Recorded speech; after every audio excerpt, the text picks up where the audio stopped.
In the anti-war committee, we spent a lot of time talking about this idea of hashtag sanctions kill.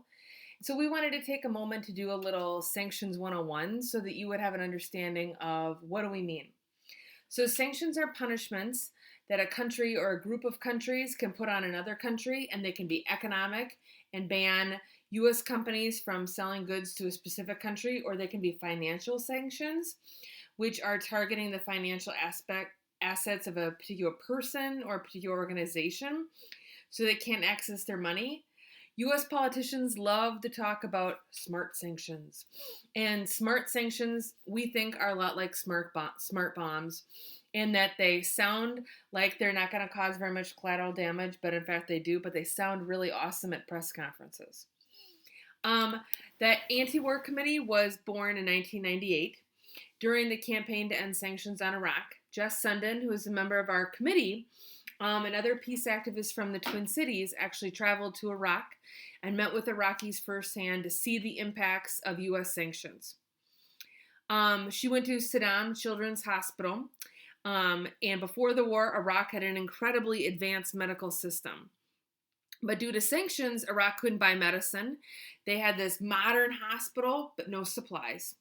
And so they had pharmacy shelves were empty. People were dying of easily treated diseases, easily treated in the United States, that is, because they had no supplies.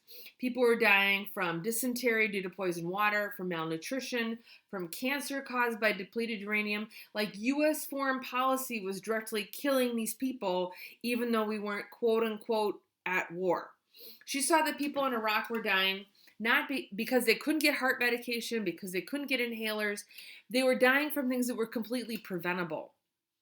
These stories affected me, but to be honest, the ones that affected me most, because I'm a teacher, were the ones that talked about the fact that at the time the U.S. wouldn't let Iraq import pencils because the lead would allegedly be able to be used to create weapons of mass destruction.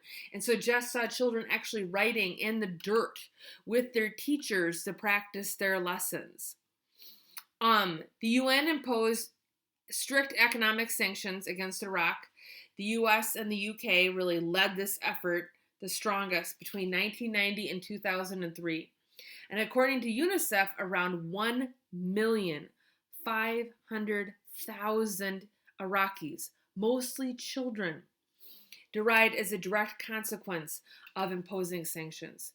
It's important for people to understand that when politicians say sanctions, they're really talking about efforts that are going to hurt the most vulnerable people in any society, the people that are the oldest and the people that are the youngest, people that are in the Middle Ages, and are going to be hurt by sanctions, but might not be killed by sanctions.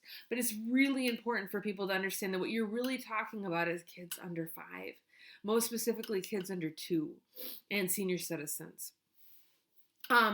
30 years after these devastating sanctions were imposed on Iraq, Donald Trump this year threatened new sanctions on Iraq. And this sent a chill down people's backs because people in Iraq lived through sanctions already. This is something that's a part of their collective consciousness.